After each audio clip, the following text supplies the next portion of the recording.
Empat qiraat Asim, qiraat Al-Kisai, Ya'qub maupun Khalaf al-Ashir, qiraat nomor 10. Kalau selainnya berarti 6 qiraat yang lain baca Maliki Yaumiddin. Lanjut iya 1, 2, 3. Iyyaka na'budu wa iyyaka nasta'in. Lanjut semuanya. Ihdinas siratal mustaqim. Kebanyakan demikian Rasulullah SAW dari waktu di dalam sholat maupun di luar sholat juga memakai ihdinas sirat, isin. Pakai isin itu qiraat Ibnu Katsir, riwayatnya Qunbul maupun Ruwais qiraatnya Ya'qub. Juga Rasulullah SAW membaca campur Zaid, Isman Zaid. Ihdinas siratal mustaqim. Sekali lagi sekedar wawasan, sekadar tambah ilmu. Oh ternyata Nabi Muhammad SAW membaca Al-Quran dengan beragam huruf, beragam lafaz. Kemudian sirat pakai sad dulu, 2, 3 berhenti di an'amta alaihim. Khawatir panjenengan yang rata-rata usianya sudah muda tidak mencapai walau riwayatnya. 2, tarik nafas. Siratal ladzina an'amta alaihim. Rasulullah juga baca alaihum pakai sad kemudian alaihum. Rasulullah juga baca pakai sin. Semua as-sirat maupun sirat alif lam maupun tidak dibaca dengan sin. Siratal ladzina an'amta alaihim juga sin dan belakangnya alaihum. Juga Rasulullah baca siratal ladzina an'amta alaihim. Kemudian lanjut kita bareng-bareng ghairil 2, 3. Ghairil maghdubi alaihim waladdallin.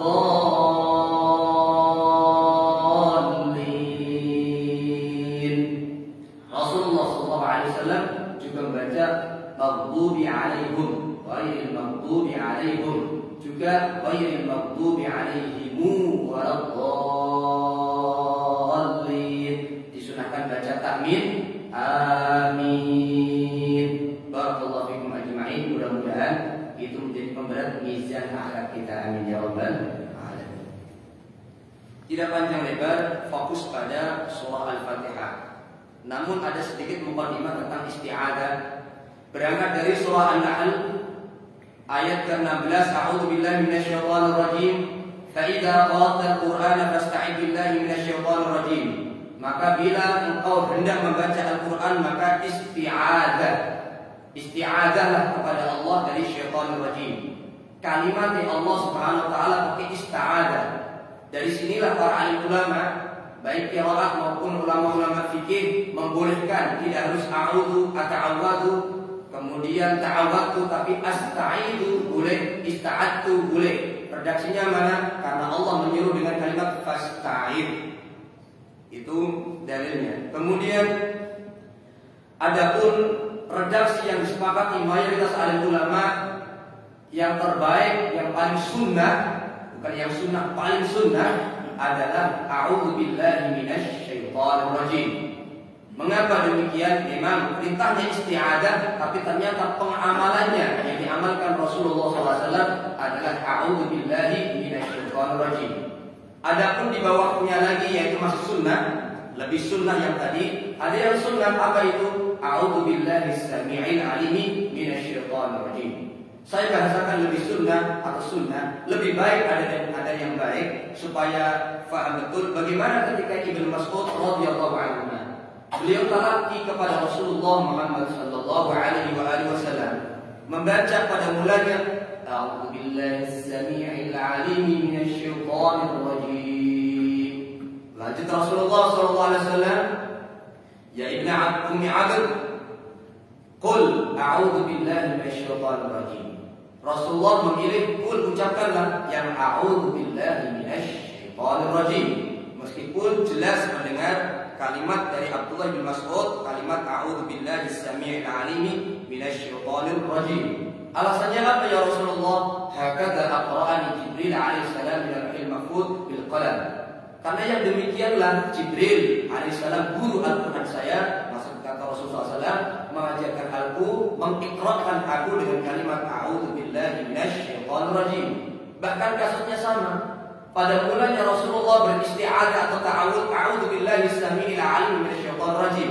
Kemudian disuruh oleh Jibril alaihissalam ucapkan saja yang a'udzu billahi minasyaitonir rajim. Meskipun secara logika kita ada kalimat as-samiil 'alim, tentunya lebih berbahaya ya Rasulullah. Mungkin kita bertanya demikian.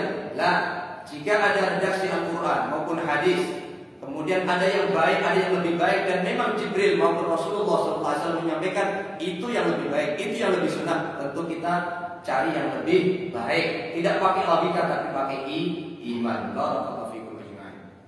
Kemudian itu dari segi redaksi. Tapi kalau mayoritas alim ulama terkait hukumnya bagaimana Ustaz? Sunnah.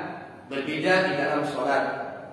Ada memang di luar sholat pun ada yang mengatakan wajib. Siapa? Riwayat Abu Hurairah. Tapi redaksi semua kitab rata-rata bukan qala Abu Hurairah. Abu Hurairah berkata. Tapi ruwiyah atau qila dikatakan atau diriwayatkan. Orang yang biasa megang kitab biasanya paham, bukan sekedar pintar bahasa Arab. Megang kitab kuning biasanya paham. Mana yang qila ruwiyah dibandingkan qala, apakah sama kekuatannya? Berbeda jauh. Qila atau ruwiyah itu hanya kabar-kabar burung yang disanadkan, disematkan kepada, ya menurut kabar-kabar burung disampaikan kepada riwayatnya dari Abu Hurairah, tidak kuat.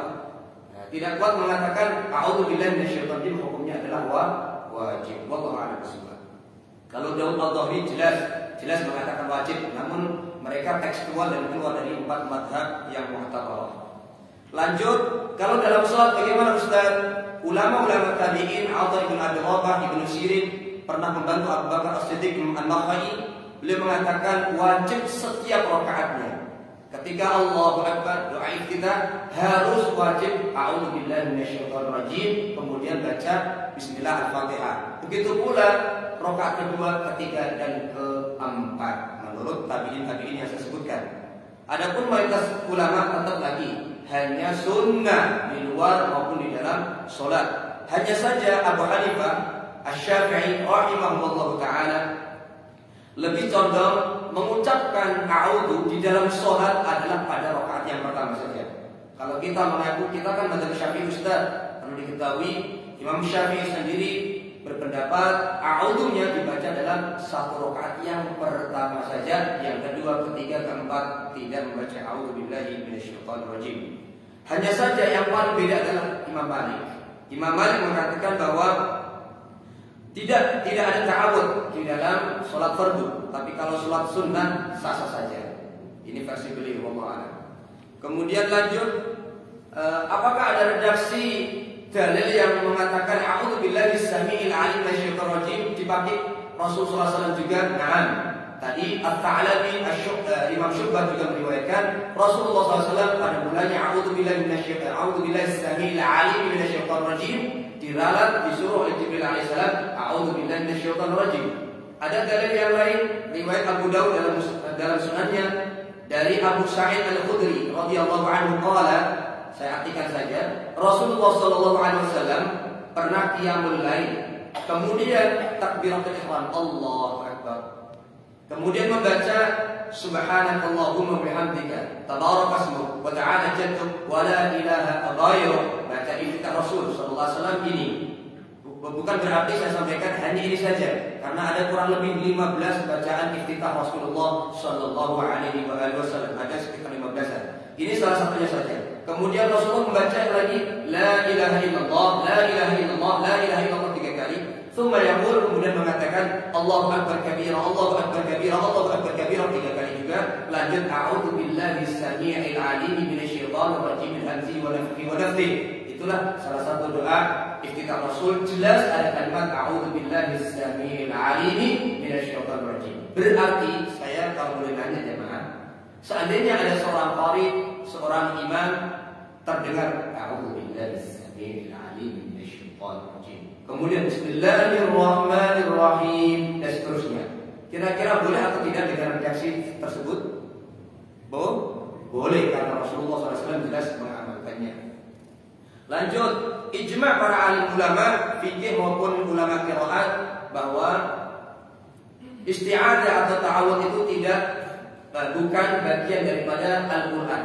bukan pula ayat Al-Quran. Sehingga di akhiran pembacaan untuk ta'awud tidak harus pakai tajwid untuk sebagian alim ulama, tapi khusus ulama-ulama qiraat, walaupun tidak ada dalil yang nas yang menstempel baik Al-Quran maupun hadis itu bukan Al-Quran atau harus pakai tajwid, tetap adaban takdiban memakai cara tajwid Al-Quran, yakni a'udzu billahi minasyaitonir rajim.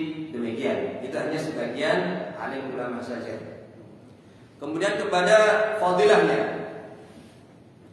Yang pertama, apa fadilah kita beristi'adzah dengan dua redaksi tersebut, dua sigat tersebut, atau dengan sigat-sigat yang lain?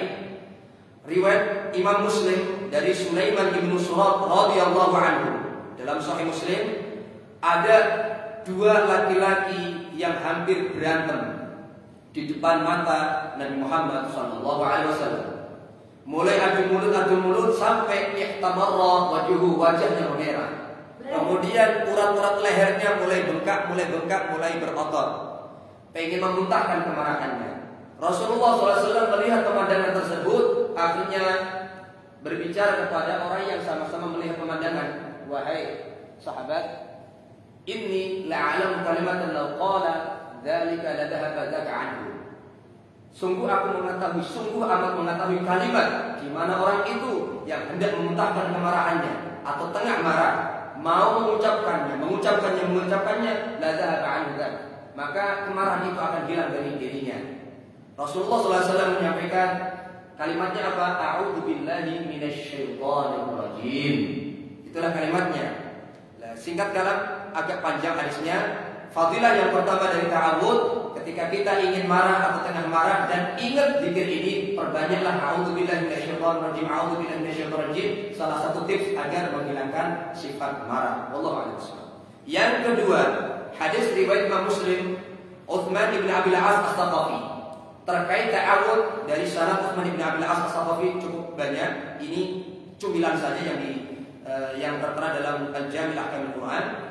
Annahu, sesungguhnya beliau datang kepada Rasulullah Muhammad sallallahu alaihi wasallam curhat seperti ini. Ya Rasulullah, aku pengen sholat, ada aja gangguannya. Di dalam sholat ada aja gangguannya. Bahkan di tengah bacaan saya terganggu banget bacaan saya. Hingga kadang lupa, kadang kurang merasa khusyuk atau kurang pas bacaannya, semuanya rasanya was-was dan terganggu. Kira-kira bapak-bapak pernah menemukan orang semacam itu? Oh sering, malah majelis sendiri. Di dalam sholat pikirannya kemana-mana. Bahkan lebih parah daripada Utsman bin Abi Al-As As-Saqafi radhiyallahu anhu dan Abu Hurairah radhiyallahu anhu. Beliau pernah mengalami dalam hadis Bukhari, saat pengen wudu saja, baru basuh wajah saja diulang-ulang lagi. Ketika basuh tangan diulang-ulang lagi. Perasaan was-was belum sah. Dan boleh jadi merasa maaf ada kentut dan macam-macam, diulang lagi wudunya. Ini terjadi sahabat mulia ahli hadis pakar hadis Abu Hurairah yang Abdullah bin Sa'ad radhiyallahu anhu. Akhirnya Rasulullah Muhammad SAW menyampaikan Utsman bin Abi Al-As, dzaka syaitan, itu adalah syaitan, yuqalu lahu khanzab, dinamai atau julukan syaitan itu adalah khanzab. Nah, bagaimana solusinya? Fa idza ahsastahu fata'awud billahi minhu. Wahai Utsman bin Abi Al-As As-Saqafi atau Abu Hurairah, jika engkau sudah merasakan gangguan atau was-was yang demikian, apapun keadaan saat itu, sebelum sholatkah, di dalam sholatkah, berdirikah, atau saat tahiyatkah, sudah mulai terganggu-ganggu seperti pikirannya atau was-wasnya mengganggu, maka fata'awud billahi minhu, maka segera ta'awud kepada Allah Subhanahu wa taala dengan ucapan yang paling baik adalah a'udzu billahi minasyaitonir rajim. Lalu apa lagi ya Rasulullah? Watful. Istilah watful nafala itu adalah nafasa. Ada istilah nafasa berbeda dengan nafaqah. Nafaqah istilahnya hanya angin, total angin. Sedangkan nafasa adalah angin, dominan angin campur sedikit basah, bukan ludah, sedikit basah. Maka doanya iftitah Rasulullah SAW tadi, a'udzu billahi as-sami'il 'alim minasyaitonir rajim min hamzihi wa nafthihi wa nafthihi. Ada wa nafthihi. Perbedaannya di situ. La utful sama dengan nafs pakai sa. Watful an yasarika thalathan. Hendaklah engkau utful atau nafas sebelah kirimu 3 kali. Apakah di bawah kita, apakah di sebelah dada kita. Yang penting nafas atau utful tadi angin dominannya sedikit campur basah. Hanya sekadar isyarat. Yang diawali dengan ta'awud, terus kemudian utful. Ta'awud, utful, ta'awud, utful. Jangan sampai salah paham, mentang-mentang semangat untuk musir syaitan. A'udzubillahi minasyaitonir dalam sholat, makanya jadi makmum. Nah ini yang parah ini. Nggak sesuai salatnya, nggak sesuai keterangan alim ulama. Barakallahu fikum. Kemudian dalam riwayat Abu Dawud dari Ibnu Umar radhiyallahu anhu qala Rasulullah SAW takasyafa. Sebelum sampai finish tujuan safar Rasulullah SAW nemu malam hari. Kemudian Rasulullah SAW mengucapkan satu doa safar khusus ketika malam hari. Kenapa demikian? Karena sudah sepakat bahwa sunnah safar adalah siang hari, bukan malam hari. Karena di malam hari marah bahayanya, madaratnya lebih banyak. Tak heran kalau Rasulullah SAW menyampaikan kepada para sahabat, wahai para sahabat, kalau kita gharibatis syams, kalau sudah matahari tenggelam, maka aglikil bab, tutup pintu rumahmu, wasamillah, dan ucapkan bismillah. Kemudian tutup jendelamu, ucapkan bismillah. Tutup kandilmu, baca bismillah. Tutup tekomu, baca bismillah, dan lain sebagainya. Isyarat kenapa? Karena syaitan berkeliaran di malam hari. Ketika malam hari memang identik dengan bahaya, resiko lebih banyak daripada siang. Rasulullah SAW ngajarin doa ta'awud.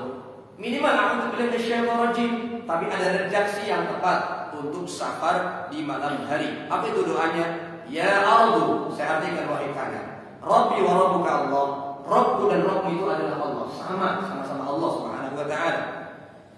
Kemudian a'udzubillahi min syarrihi. Aku berlindung kepada Allah dari keburukan atau kejahatanmu.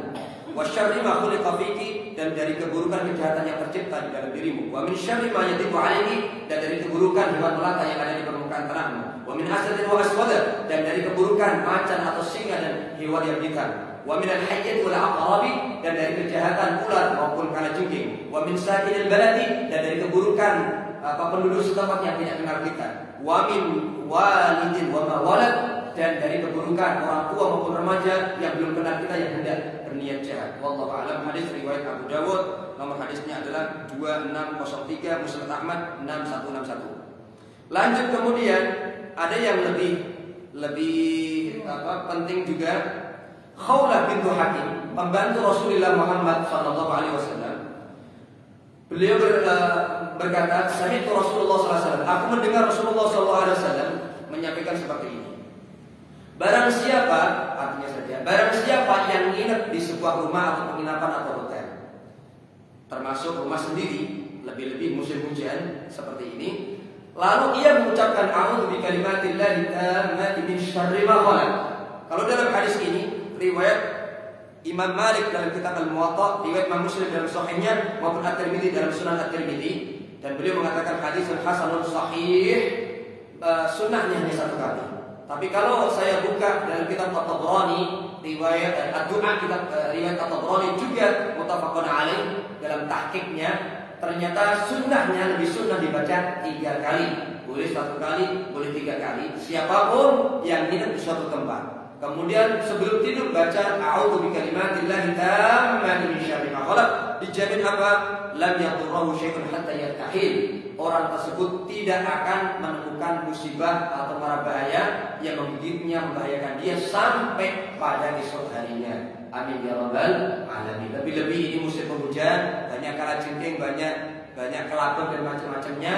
Pastikan kita termasuk keluarga panjenengan disarankan terus disunahkan a'udzu bikalimatillahi tammati min syarri ma khalaq. Kalau dalam kitab Ad-Du'a kejadiannya seperti ini. Ya Rasulullah, tanya sama sahabat, semalam tiba-tiba kolot jengking kok datang di bawah ranjangku banyak sekali ya Rasulullah.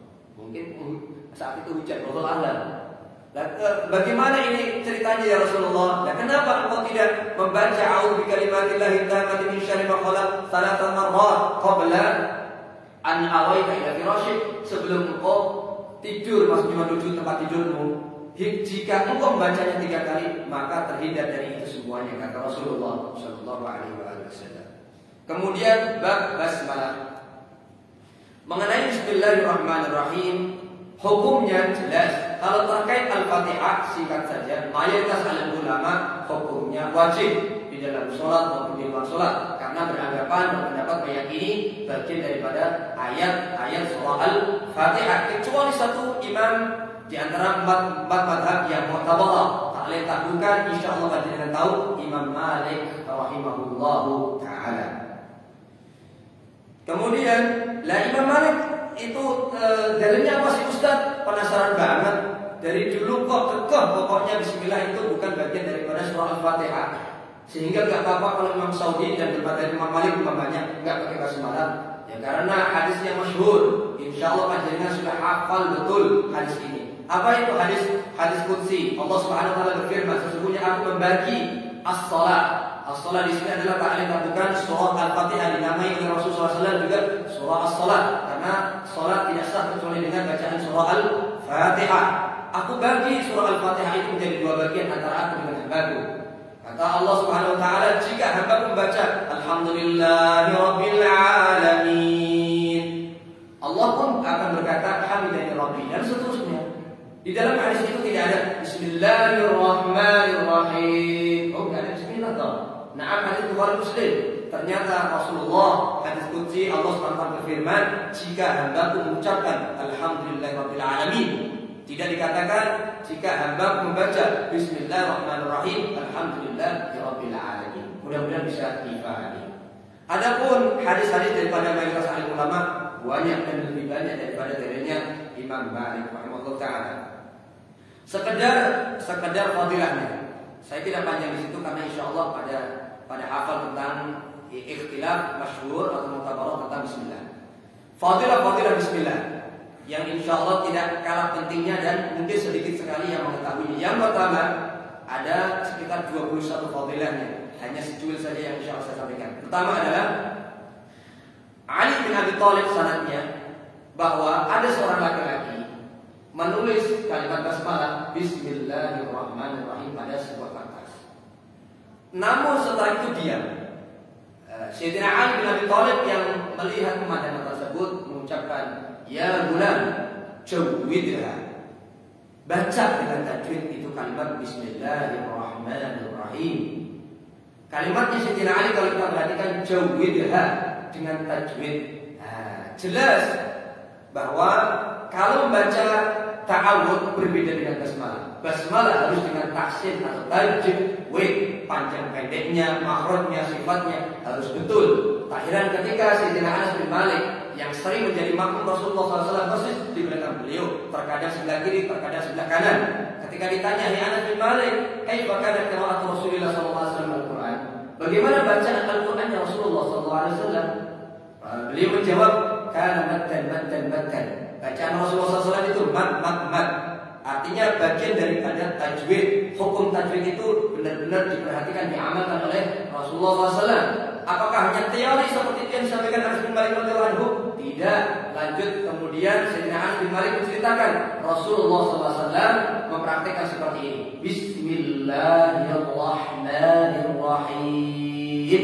Memakan Allah Ar-Rahman Ar-Rahim untuk lebih jelas. Begitulah kombinasi tentang Bismillahirrahmanirrahim dibaca dengan tajwid atau wajib dengan tahsin. Lah fadilahnya apa? Ketika Ali bin Abi Thalib radhiyallahu anhu wa karramallahu wajhahu menyuruh laki-laki tersebut untuk membaca basmalah tersebut, ternyata bacalah ia dengan tajwid, fa inna rajulan jawwadaha fa ghufira. Karena ada cerita seorang laki-laki membaca bismillah, hanya lantaran Bismillahirrahmanirrahim dibaca, ternyata diampuni dosanya oleh Allah Subhanahu wa taala. Itu yang pertama. Kemudian riwayat-riwayat yang lain, poin kedua, ketiga sama persis, intinya dicium, dihormati sebuah kertas, kemudian dibaca dan diampuni dosanya oleh Allah Subhanahu wa taala. Langsung saja pada poin selanjutnya, Imam An-Nasai, riwayatnya Abdul Malik, lebih tepatnya Usama bin Umair, juga riwayat Abu Dawud rahimahullahu taala. Sayyidina Abdul Malik, sahabat Rasul, pernah bonceng onta Rasulullah SAW. Rasul naik onta, kalau zaman dulu onta sekarang Toyota, memboncengkan sahabat yang bernama Abdul Malik. Kemudian di tengah perjalanan nemu ular. Kaget sahabat Abdul Malik Usama bin Umair tadi. Lantas mengatakan, "Ta'isa syaitan." Celaka, waduh, setan. Kalimatnya itu keluar dari mulut sahabat Abdul Malik. Rasulullah SAW, "La taqul." Jangan kau katakan ta'isa syaitan, hai sahabat.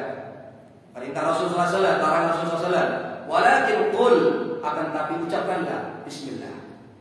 Alasannya apa? Jika engkau mengucapkan ta'isa syaitan, aduh, celaka, ular, atau dengan bahasa kita ularnya gede banget dan macam-macam, dengan ketakutan dan memuji ular tersebut, maka fa'innahu yata'adhamu hatta yasira mithlal bayd. Maka ular tersebut atau binatang yang membahayakan kita akan membesar sampai seperti besarnya rumah. Hadis riwayat Abu Dawud dan Nasa'i. Wallahu a'lam, apakah maksud Rasulullah SAW keberaniannya, kegangguannya, kekuatannya ganggu kita membesar semakin berani? Wallahu a'lam. Wa yaqulu bi quwwati sana'tu. Ia pun akan berkata dengan keberaniannya, aku lakukan seperti ini, aku goda seperti ini karena kekuatanku yang besar. Kata Rasulullah SAW. Walakin qul bismillah, akan tapi kalau dalam perjalanan atau tiba-tiba menemukan sesuatu yang demikian, maka ucapkan saja bismillah. Ustaz, kalau bismillahirrahmanirrahim boleh atau tidak? Kira-kira jawabannya apa Bapak Ibu? Rasulullah hanya menyuruh bismillah. Umpamanya bismillahirrahmanirrahim boleh atau tidak? Boleh atau tidak kira-kira? Bismillah, perintah Rasul. Umpamanya bismillahirrahmanirrahim boleh atau tidak? Boleh. Karena tidak ada dalil melarang-larangnya. Dan itulah kata Imam An-Nawawi dalam kitab Al-Majmu'. Sekalipun perintah-perintah Rasul dalam hadis ada bismillah, bukan berarti melarang bismillahirrahmanirrahim. Kemudian kalau kita mengucapkan bismillah, apa fadilahnya? Fa innahu yatasawwaru hatta mithla ad-dubabi. Maka hewan tersebut mengecil, ciut menjadi pengecut, bahkan menghindar dari kita. Seperti kecilnya apa? Seperti kecilnya lalat. Allahu a'lam. Maka dari hadis ini, seorang pakar tafsir yang bernama Asy-Syanqiti, termasuk Imam Ibnu Qayyim muridnya Ibnu Taimiyah, selevel, satu leteng atau satu bangku partneran dengan Imam Az-Zahabi, Imam Ibnu Katsir. Hanya saja beda mazhab. Ibnu Katsir mazhabnya Syafi'i, Ibnu Qayyim mazhabnya lebih kepada guru yang bernama Ibnu Taimiyah rahimahullah taala. Ibnu Qayyim dalam Zadul Ma'ad berkata, dari hadis ini orang yang menemukan yang demikian, termasuk pengen kepleset atau sudah kepleset, maka juga disunahkan membaca Bismillahirrahmanirrahim. Juga ditambahi a'udzubillahi minasyaitonir rajim, karena wa imma yanzaghannaka minasyaitonir nazghun fasta'in billah. Dalam Al-Qur'an juga istirja' inna lillahi wa inna ilaihi raji'un. Salah satunya diamalkan atau ketiganya diamalkan, itu bagian daripada sunnah menurut versi Imam Ibnu Qayyim rahimahullahu taala. Lanjut, lebih dahsyat lagi, dalam kitab Hasyiatul Syadwani ala Mukhtasar Al-Bukhari Ibnu Abi Jamrah ada nukilan, begitu pula dalam kitab ini, nukilan dari Abdullah bin Mas'ud sang pakar Al-Quran. Di antara 4 pakar Al-Quran kalangan sahabat, Abdullah bin Mas'ud mengatakan, barang siapa yang ingin Allah selamatkan dia dari Zabaniyah, penjaga jenderal-jenderal neraka, disebut Zabaniyah, yang jumlahnya ada 19. Sekali lagi, jenderal-jenderal penjaga neraka ada 19, sebagaimana ayat dalam surah Al-Muddathir 'alaiha 19. Dan itulah yang disepakati mayoritas alim ulama. Maka hendaklah ia pada setiap amaliyahnya mengawali dengan kalimat Bismillahirrahmanirrahim. Ini fatwa jauh dari sahabat Abdullah bin Mas'ud. Insyaallah dengan kalimat Bismillahirrahmanirrahim, setiap kali kita ingin beramal, apapun amalan itu, maka Allah Subhanahu wa taala menjadikan dari setiap huruf yang ada di kalimat basmalah tadi jumlah min kulli wahid, benteng penyelamat, yakni malik daripada Zabaniyah yang berjumlah 19 malaikat. Wallahu a'lam bishawab. Secara umum, fadilah dari kalimat bismillah adalah kullu amrin di balil la yubda'u bi al-basmati fa huwa ajdam abtar aqta. Dengan 3 riwayat Rasulullah SAW. Apapun urusan penting, sepenting apapun urusannya, walaupun itu taklim umpamanya, tapi tidak diawali dengan kalimat bismillah, boleh jadi terputus dari rahmat dan berkah Allah Subhanahu wa taala. Secara umum, tak heran makanya Rasulullah SAW setiap amaliyahnya diawali dengan kalimat basmalah. Di antaranya adalah makan maupun minum. Anak tiri dari Ummu Salamah radhiyallahu anha makan bareng sama Rasulullah sallallahu alaihi wasallam. Ternyata sang anak ini tidak baca basmalah. Lanjut kemudian Rasulullah SAW mengucapkan ya bulan samillah ya samillah wa qul bi yaminik wa qul mimma yalik. Ucapkanlah basmalah sebelum makan dan makanlah dengan tangan kananmu dan makanlah apa yang di dekatmu. Kemudian Rasulullah SAW juga menganjurkan ketika hendak naik kendaraan baca basmalah. Yang lebih dahsyat lagi jamaah, mungkin hanya taunya sunnah-sunnah, tapi pahalanya belum tahu. Ternyata dalam riwayat Al-Baihaqi atau Tabrani dan Abu Dawud, fadilah daripada Bismillahirrahmanirrahim yang diambil dari ayat pertama surah Al-Fatihah ini, ketika hendak naik kendaraan apapun kendaraannya, maka ternyata setiap langkah, setiap roda daripada kendaraan tersebut bernilai hasanah sampai perberhentian, dan sampai kita parkir berhenti dengan kendaraan tersebut. Nilai hasanah. Sebabnya hanya kalimat Bismillahirrahmanirrahim. Jika kita naik kapal sampai berhenti kita turun keluar dari kapal itu, maka kita bernilai hasanah. Termasuk ketika hendak berjima dengan istri sendiri tentunya. Barakallahu fikum. Rasulullah SAW dalam hadis Bukhari dan Muslim rahimahullah taala dari Abdullah bin Abbas radhiyallahu anhuma, Rasul bersabda seperti ini, "Lau anna, kalau sesungguhnya ahadakum salah satu dari kalian, idza arada, kalau pengen." Sekali lagi, kalau pengen nih Pak, kalau pengen Bapak Ibu, an ya'tiya ahlahu, mendatangi bujunya. Maksudnya kalau pengen ibadah itu di atas ranjang, falyaqul, lihat yang lain, qala, hendaklah ia berkata bismillah. Rasulullah menyuruh bismillah.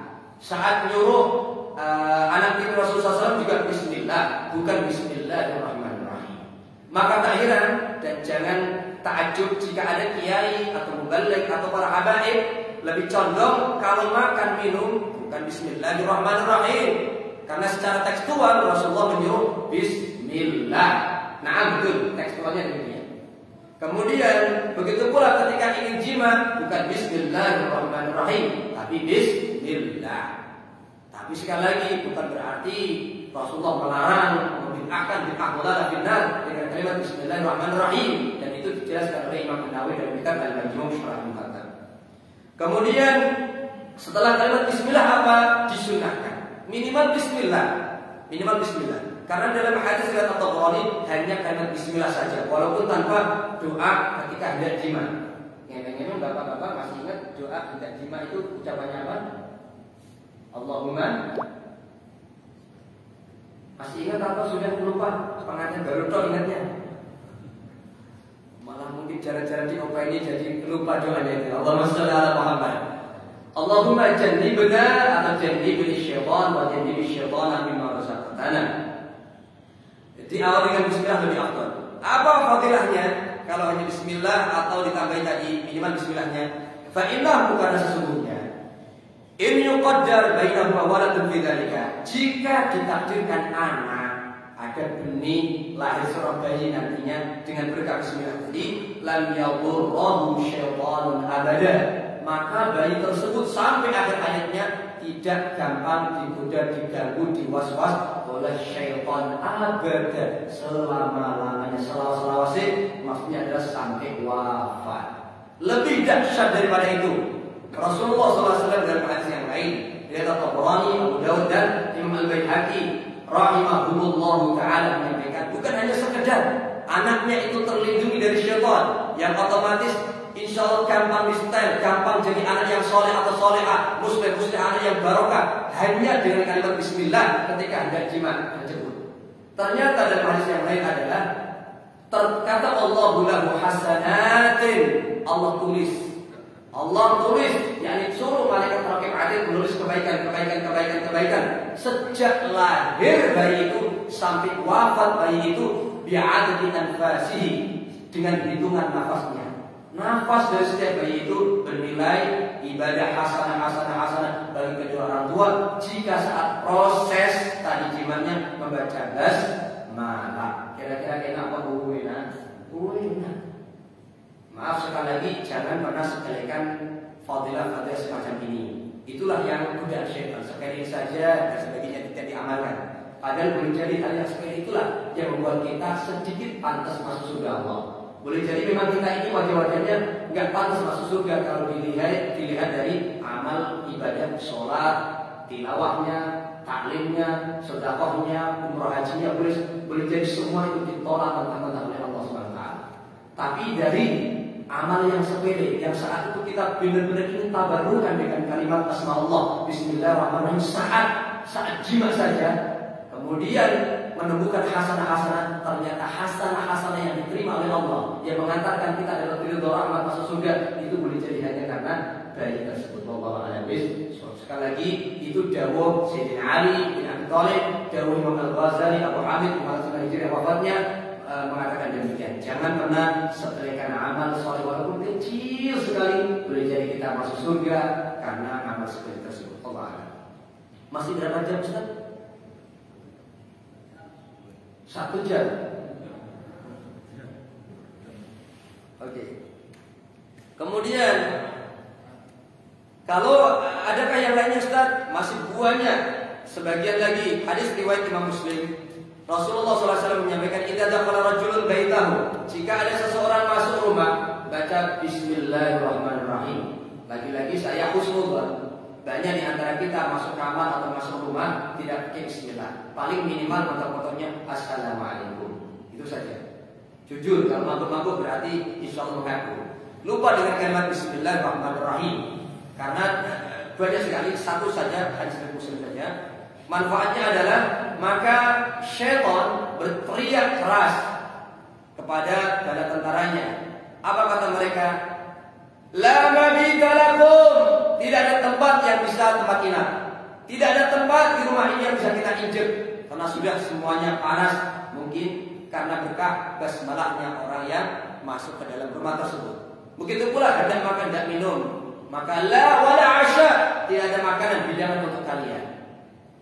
Kalimat la mabita lakum wala asya, kalimatnya syaitan yang diceritakan Rasulullah SAW adalah tidak ada sama sekali hidangan maupun tempat tidur, tempat nginap, tempat nginjek bagi kalian. Kalian ini adalah syaitan-syaitan yang banyak, gerombolan-gerombolan syaitan. Itu artinya yang menggoda rumah tangga, yang membuat rumah tangga rasanya panas walaupun AC-nya banyak dalam rumah kita, yang menjadikan sempit walaupun sebetulnya luas sekali rumahnya. Rasanya gelap walaupun neon lampu-lampunya banyak, berarti bukan hanya syaitan satu, tapi syaitan banyak sekali. Dan salah satu untuk mengusir syaitan supaya bujuk kita, suami kita, anak-anak kita berkah, jadi soleh-soleh muslim-muslimah adalah sering kalimat Bismillahirrahmanirrahim ketika hendak masuk rumah. Kemudian bagaimana maknanya, Ustaz? Oke. Bapak Ibu yang dirahmati Allah, bi dari kalimat bi. Ba itu artinya dengan. Artinya ada sesuatu yang lengket. Maksudnya bagaimana makna atau hikmah, tujuan atau ghayah dari kalimat bismillah? Artinya kita mengawali bacaan Al-Quran, kita mengawali amal soleh ini dengan menggantungkan tawakkul, pasrah hanya kepada Allah SWT. Seseorang yang mengucapkan bismillah secara spontan ia mengaku rendah hati bahwa segala-galanya ini adalah ilmu, iradah, qudrah, daya kekuatan Allah Subhanahu wa taala. Bi dari kalimat bi menunjukkan ketidaksombongan dan menunjukkan rendah hati, menunjukkan bukti ia tawakul hanya kepada Allah Subhanahu wa taala. Ustaz, lah maknanya ism itu apa? Mungkin yang baru belajar bahasa Arab mengetahui ism zaman nama dengan nama Allah. Nah, itu yang mutawatir yang apa ya? Buahnya. Namun ism dalam bahasa akar bahasa Arabnya bukan nama. Bukan nama, tapi diambil dari kalimat sumuh, kemuliaan, ketinggian atau kemahakuasaan atau kemahaperkasaan. Ketika kita mengucapkan Bismillah, inilah yang oleh ulama kembali ke akar bahasa aslinya dengan melalui tabarukan, keagungan, kemuliaan, ketinggian, kemahakuasaannya Allah Subhanahu wa Ta'ala, bukan sekadar nama. Kenapa demikian? Kalau kita terset dalam hati Bismillah, hanya terjemahan dalam hati, maaf, umpamanya atas nama atau dengan nama Allah, kurang greget. Coba kita pahami lebih dalam hati. Ism adalah kemuliaan. Maksudnya seperti ini Bapak Ibu. Mungkin panjenengan bertanya, kenapa Allah Subhanahu Wa Taala nggak ngajarin saja ayat Al-Qur'annya billahi? Kan sama. Bismillah dengan billahi maknanya tentunya sama. Umumnya diartikan dengan nama Allah. Nah, kalau kita menemukan dengan nama, yang dimaksud nama itu tentu yang tujuannya adalah Allah sendiri. Kenapa mesti kali-kali dikasih nama, dikasih tambahan ism, bukan billah saja? Mirip seperti ini. Insya Allah yang ceramah atau yang beri tausiah pagi hari ini adalah Profesor Doktor atau Romo Kiai Dayeng namanya. Romo Kiai. Kalimat Romo Kiai, saya tidak ngasih Romo Kiai atau ngasih Romo Kiai memang tujuannya menyumbangkan Kiai tersebut. Saya tahu maksudnya. Sama, Romo Kiai nggak pakai Romo Kiai sama. Penyebutan ism tujuannya adalah Allah itu sendiri. Kenapa harus mesti ism? Tujuan utama adalah ngasih tahu pertama. Allah ingin ngasih tahu dari zaman azali, belum juga kita tercipta, sampai kita wafat, semua makhluk Allah tiada, tetap Allah memiliki kemuliaan, keagungan dan kemahakuasaan, kemahaman luar biasa.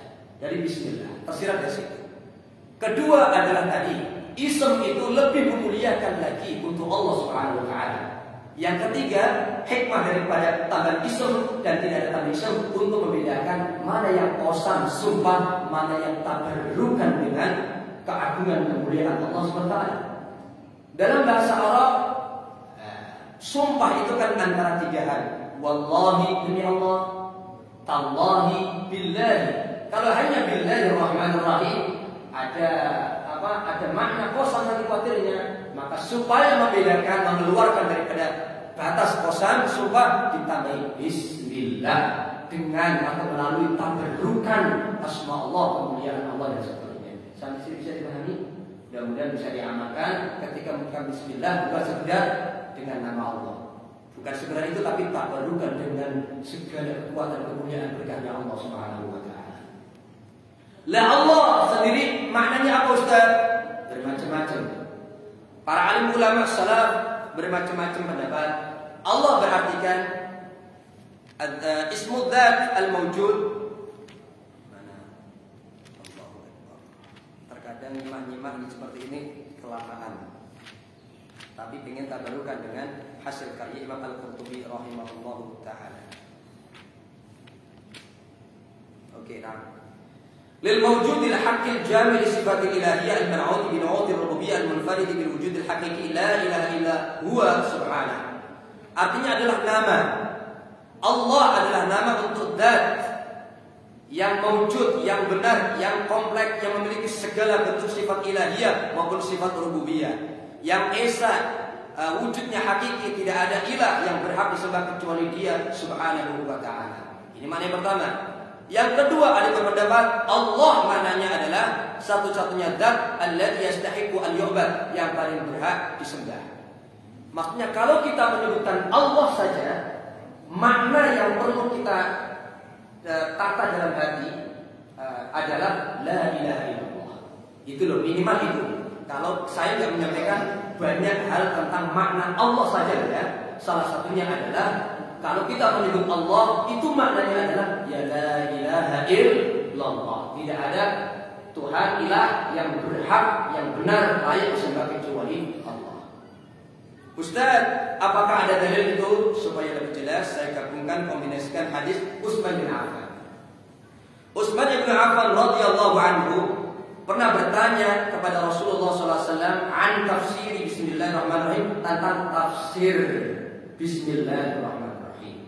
Tafsir Bismillahirrahmanirrahim itu piye ya Rasulullah? Nanya Sayyidina Utsman bin Affan. Faqala, ini ada dalam kitab Tafsir As-Samarqandi rujukannya juz 1 halaman 14. Rasulullah menjawab, amal ba yang ada di kalimat bismillah, bismillah itu ba adalah fabaha Allah, bahannya Allah, kemegahan Allah Subhanahu wa taala. Adapun sin alifnya terbuang. Kenapa terbuang Ustaz? Ya, karena viralnya dan mudah diucapkannya dari zaman itu memang bismillah tanpa alif, itu saja. Meskipun maknanya juga bismillah pakai alif juga sama. Kenapa gak disamakan dengan iqra bismillah? Al-Quran ketika iqra bismillah ada alifnya, tapi ketika ayat bismillahirrahmanirrahim tidak ada alifnya. Alasannya yang paling viral adalah tersebut. Lanjut kemudian, wa amman, bagaimana dengan sin? Apa maknanya sin di kalimat bism tadi sin? Rasulullah menjawab, salamullah, ketinggian dan kemuliaan Allah Subhanahu wa taala. Wa amman mim fa mulkullah. Makna mim itu apa? Kerajaan Allah Subhanahu wa taala. Wa amallah, bagaimana makna Allah itu sendiri? Bismillah, Allah sendiri. Apa maknanya? Yaitu la ilaha ghairuh. Jawaban Rasulullah SAW adalah la ilaha ghairuh atau la ilaha illallah. Makna dari kalimat Allah adalah la ilaha illallah. Kemudian wa ammar rahman, dijawab oleh Rasulullah SAW, al-atif al-barri wal fajir min khalqih, yaitu yang maha memberi, pengasih kepada orang yang baik maupun yang buruk di antara makhluk Allah SWT. Tidak heran jemaah, ada orang yang jahatnya bukan main, maksiat yo doyan, pokoknya ibadahnya enak, pokoknya males ke masjid, tapi usahanya kok mujur banget. Kira-kira apa? Berharap terus saja dikabulin sama Allah. Kenapa demikian? Karena Allah juga punya sifat asma Ar-Rahman. Itu masalahnya. Itu kasihnya Ar-Rahman. Allah punya sifat Ar-Rahman, belas kasih kepada seluruh makhluk atau alam semesta ini, baik kepada muslim, kafir, yang baik maupun yang buruk. Itu kalau dikaitkan dengan Allah punya sifat Ar-Rahman. Tapi kalau dikaitkan dengan orang yang bajingan tengik, maaf tadi, maka disifati istidraj. Kemudian wa Ar-Rahim, adapun Ar-Rahim artinya Ar-Rafiq bil mu'minina khassa. Rahimnya belas kasihannya Allah hanya untuk orang mukmin. Ada yang mengatakan di akhirat, ada yang mengatakan dunia dan akhirat, tapi intinya khusus orang mukmin. Dari sini hadis ini jamaah tahiran ma yaqri as-alim ulama. Apapun kitabnya saya pastikan. Kitab Al-Kashaf, Az-Zamakhsyari, karangan Imam Az-Zamakhsyari, atau Ibnu Katsir, tafsir Ibnu Katsir, atau tafsir ini menukil bahwa mayoritas alim ulama kalau berbicara tentang makna Ar-Rahman Ar-Rahim, Ar-Rahman lebih umum daripada Ar-Rahim, karena Ar-Rahman lebih meluas rahmatnya. Wallahu a'lam bishawab. Kembali kepada Bismillahirrahmanirrahim. Kalau boleh nanya, Ustadz Mursyid izin boleh nanya ya. Kalau enggak boleh nanya, saya pamit pulang saja. Alasannya apa? Kenapa ayat pertama dari sekian ribu ayat Al-Quran, 6.666 versi sebagian alim ulama, meskipun ada pendapat banyak tentang jumlah ayat Al-Quran, tapi pertanyaan saya hanya satu dulu, bahwa kenapa Bismillahirrahmanirrahim? Minimal Bismillah. Kenapa ayat pertama Bismillah? Kita buka Al-Quran, langsung ada kalimat Bismillah. Kira-kira apa hikmahnya jemaah? Yang bisa jawab hadiahnya umroh dengan tabungan sendiri. Dan litabarruk Bismillah, meskipun makna pertama biasanya diartikan oleh kita orang muslimin pada umumnya adalah aku mengawali amaliyahku ini, apapun amaliyahnya, dengan tabarrukan kepada Allah, ketinggian, kemuliaan, kemahakuasaan, daya dan kekuatan Allah SWT. Tapi bukan sekedar khobar. Para alim ulama berkata itu bukan sekedar khobar, tapi mengandung ahdiyah atau al-amr, perintah. Tersirat perintah, hai hamba Allah, hai hamba Allah laki perempuan, jika engkau mengawali apapun, buka mushaf, langsung gantungin, tawakulin, ikrarkan bahwa kekuatanmu, kamu bisa buka, tanganmu bisa bergerak seperti itu, lidahmu bahkan bisa membaca, bukan kekuatanmu, dayamu, bukan kekuatan Allah Subhanahu wa Ta'ala. Itu makna yang penting, bismillah.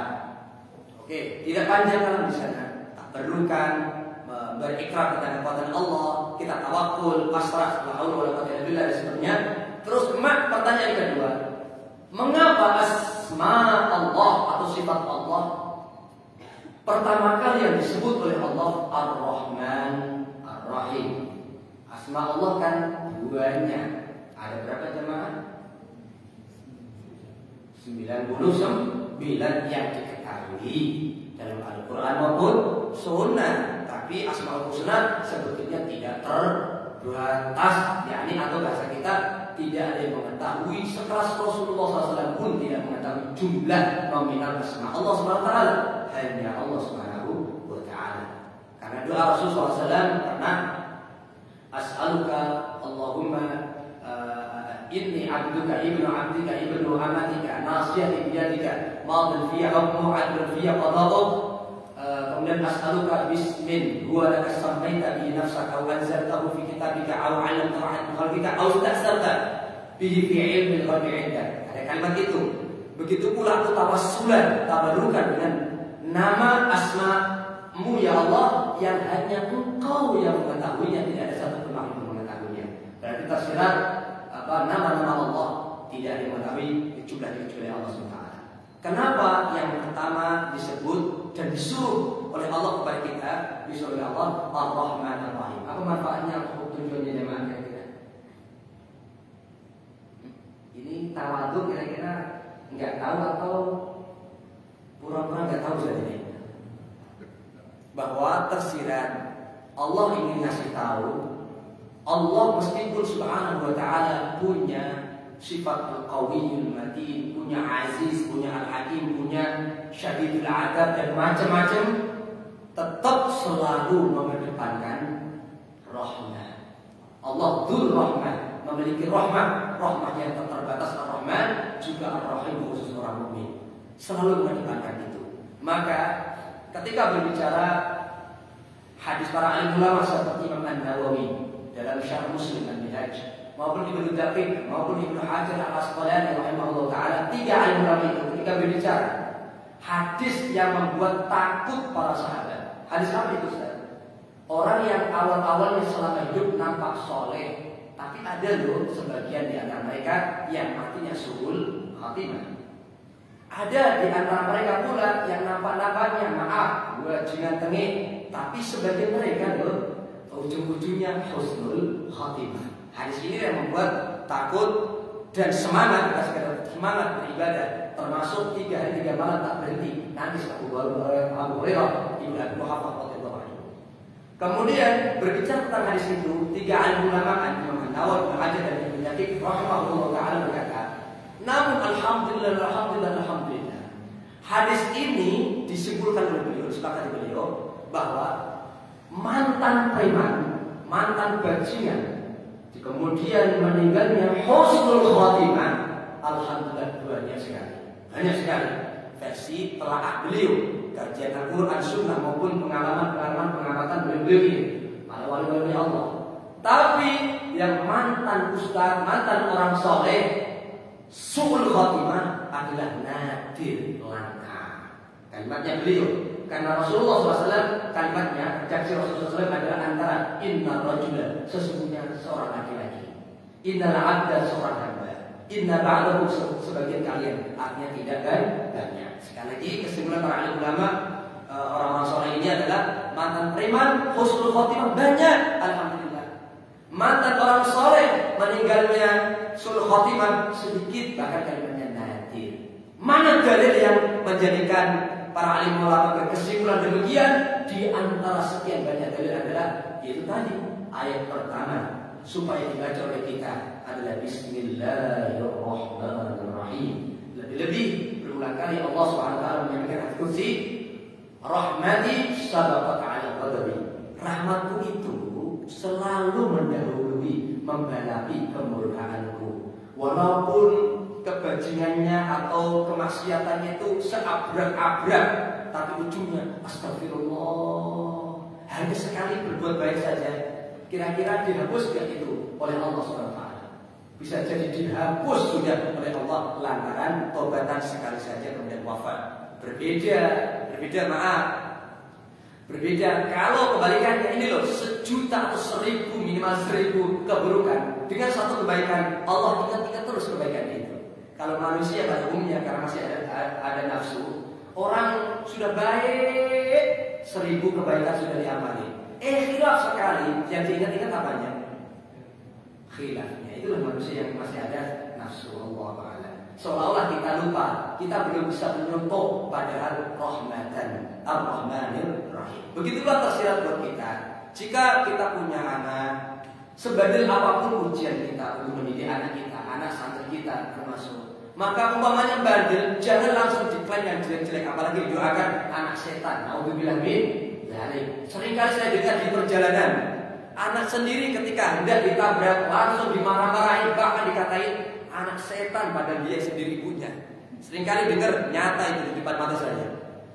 Tapi utamakan kedepankan Ar-Rahman Ar-Rahim. Contohnya Allah yang benar-benar bersifat berasma Ar-Rahman Ar-Rahim, yang tersirat suruh kita hambanya mengedepankan Ar-Rahman Ar-Rahim. Nah, yuk dalam dakwah demikian. Ayo jamaah, ayo nah kita sholat dari masuk surga. Iming-imingi dengan seperti itu. Karena rahmat.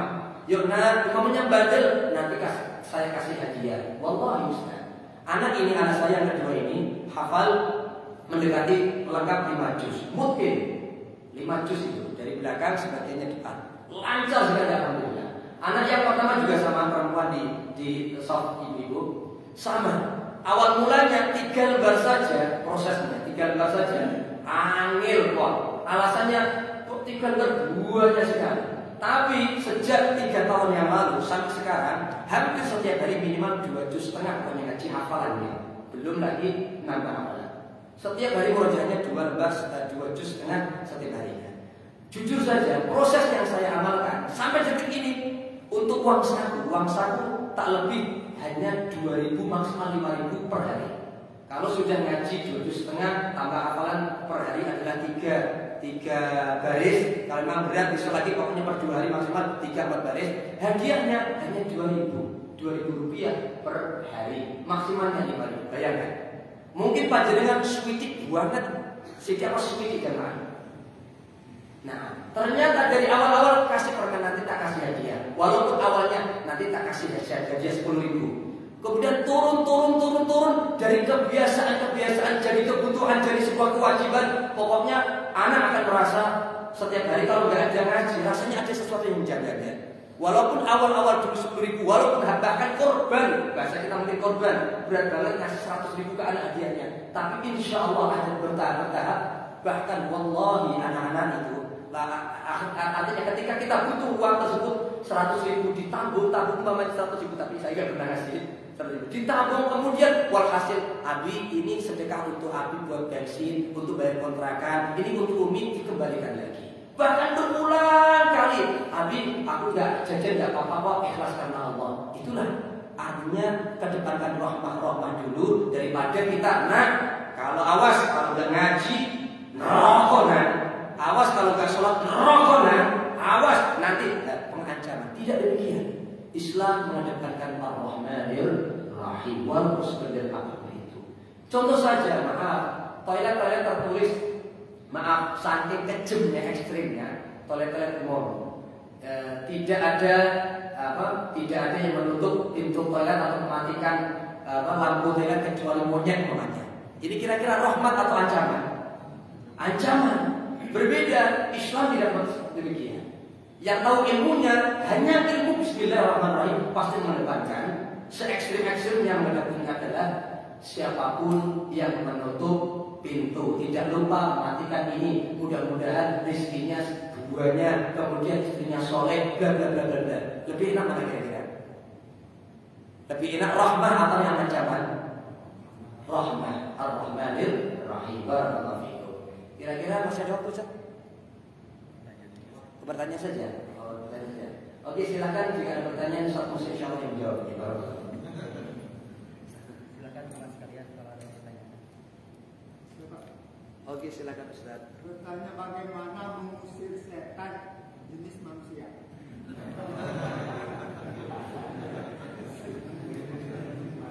Masya Allah, barakallah.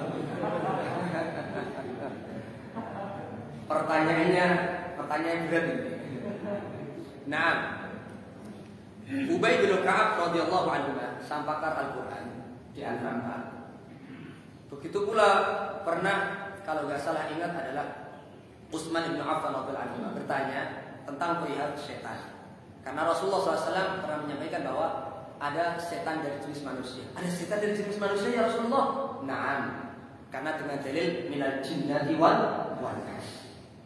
Imam Al-Qurtubi menukil beberapa riwayat tentang bacaan wa imma yanzaghannaka minasyaitonir nazghun fasta'id billah. Kalau setan itu gaib, maka perintah itu jelas dalam Al-Quran maupun hadis adalah minimal baca a'udzubillahi minasyaitonir rajim, a'udzubillahi minasyaitonir rajim. Paham maksud saya ya? Wa imma yanzaghannaka minasyaitonir nazghun fasta'id billah. Jika engkau mulai digoda, diwaswas oleh syaitan, syaitan di sini adalah secara zahir syaitan yang gaib, maka perintahnya a'udzubillahi minasyaitonir rajim. Jujur saja, wallah saya bolak-balik mengamalkan dan bisa diamalkan panjenengan. Umpamanya panjenengan di tengah kegelapan atau lewat kuburan, kemudian bulu kuduk mulai merinding karuan. Coba dengan cepat ingat a'udzubillahi minasyaitonir rajim, a'udzubillahi minasyaitonir rajim. Diperbanyak saja, hitungan detik dijamin hilang itu bulu kuduknya, merindingnya dan berhenti. Wallah berpuluh kali, beratus kali itu. Coba saja. Kadang-kadang kan panjenengan di tengah jelek takutnya orang yang ayat kursi, orang yang ayat ini udah minimal a'udzubillahi minasyaitonir rajim, diulang-ulang terus langsung jiwa beraninya langsung ada. Hilang semuanya ketakutan sesuai ayat tersebut. Lalu bagaimana dengan syaitan minal insi minan nas tadi? Imam Al-Qurtubi menukil bahwa para ulama menganjurkan hindari mereka. Hindari mereka itu wasiat pertama. Jika menemukan setan-setan dari jenis manusia, hindari mereka. Itu yang pertama. Namun jika panjenengan sekelas seorang muqallid, seorang yang ditiru muqallad, atau seorang ustaz, seorang mubalik, maka ingkarilah kemungkaran itu. Dakwahi mereka dengan cara apa? Ya memang biadika atau bilisanika atau bidu'aika dan macam-macam. Artinya jika memang engkau seorang panjenengan ustaz, seorang tokoh masyarakat, ya dengan kekuasaan panjenengan. Jika seorang ustaz dengan tausiah panjenengan. Jika ternyata menemukan bukan dengerin malah bantah, Pak, terus mambuman itu sarana mamane. Jadi hina dengan macam-macam hindari. Wa'alif 'anil jahilin, kata Allah, hindari mereka-mereka yang bodoh. Siapa yang bodoh? Yang tidak mau menerima hak kebenaran. Inilah tips dari alim ulama, nasihati, ingkar mungkar jika memungkinkan, jika tidak minimal adalah segera hindari dan kemudian doakan kebaikan. Wallahu a'lam. Itu termasuk tercakupan daripada isti'adzah ta'awudz dari mereka. Wallahu a'lam. Tapi ada satu cerita yang menarik dan bermanfaat. Ada salah satu santri dari Mbah Umar almarhum. Beliau murid salah satu 12 murid pertama Mbah Yai Arwani yang Kudus. Yai Arwani muridnya dari Krapia. Singkat cerita, seorang putri santri penghafal Quran pulang tengah malam. Orang-orang ojek, Pak. Tahu ojek, Pak? Ojek motor, nggak ada ojek. Ada jarak 1 kilometer menuju rumah. Akhirnya terpaksa berjalan kaki malam-malam pulang kampung dari Semarang menuju Demak. Di tengah perjalanan lihat penampakan ada gerombolan preman-preman. Yang bahasa kita syaitan dan jenis manusia. Siapa yang nggak takut? Bagaimana berlindung dari mereka? Pertanyaan itu saya ambil dari pengalaman nyata. Kemudian sang santriwati ini akhirnya orang ingat apa meskipun rajin menghafal Quran, entah berkah apapun itu, akhirnya yang teringat adalah wa imma yazaghannaka minasyaitonir rajim fastaibillah. Pokoknya setan saja udah dianggap itu setan manusia. A'udzubillahi minasyaitonir rajim, a'udzubillahi minasyaitonir rajim. Diperbanyak zikirnya, a'udzubillahi minasyaitonir rajim, a'udzubillahi minasyaitonir rajim. Dan dalam kalimat syaitan itu yang karakternya mereka itu setan dari jenis manusia. Meskipun tafsir yang dibenarkan Imam Qurtubi adalah setan gaib, udah setan gaib.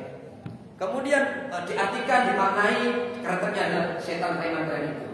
Semakin mendekati preman gerombolan preman itu tiba-tiba terbelalak melihat wanita itu. Lebih tepatnya bukan pada wanita itu, tapi yang ada di samping kanan kiri dan di belakang wanita tersebut. Satu persatu loncat lari terbirit-birit hingga gak ada satupun setan manusia yang ada di bagian tersebut. Kemudian viral, esok harinya cerita itu preman. Kenal orang itu RT sebelah. Tipsnya apa? Amalannya apa? Ta'awudnya apa? Bicara kita. Ta'awudnya apa sehingga nampak, kata mereka, sehingga nampak ada makhluk yang sangat besar sekali. Kanan, kiri, belakang terus membututi, hitam semuanya. Kemudian itu membuat takut mereka. Ditanya-tanya, "Duh, kok ceritanya seperti ini bla bla bla bla sampai ke hati kita. Amalanmu apa, Dok?" "Aku nggak tahu, Bu. Yang pasti aku memang takut sekali dan mengucapkan a'udzubillahi minasyaitonir rajim, a'udzubillahi minasyaitonir rajim. Kencengin, wiritin a'udzubillahi minasyaitonir rajim." Mungkin berkah itu, wallahu a'lam bishawab. Apakah berkah itu? Apakah karena berkah memang tilawah Al-Qur'an? Wallahu a'lam bishawab. Mudah-mudahan itu cukup jawabannya. Bisa dibahamin? Yang lain cukup? Subhanallahumma wa bihamdika asyhadu an la ilaha illa anta astaghfiruka wa atubu ilaik. Walaupun 1 jam lebih hanya ta'awudz dan bismillah, mudah-mudahan bermanfaat di dunia dan akhirat. Wassalamualaikum warahmatullahi wabarakatuh.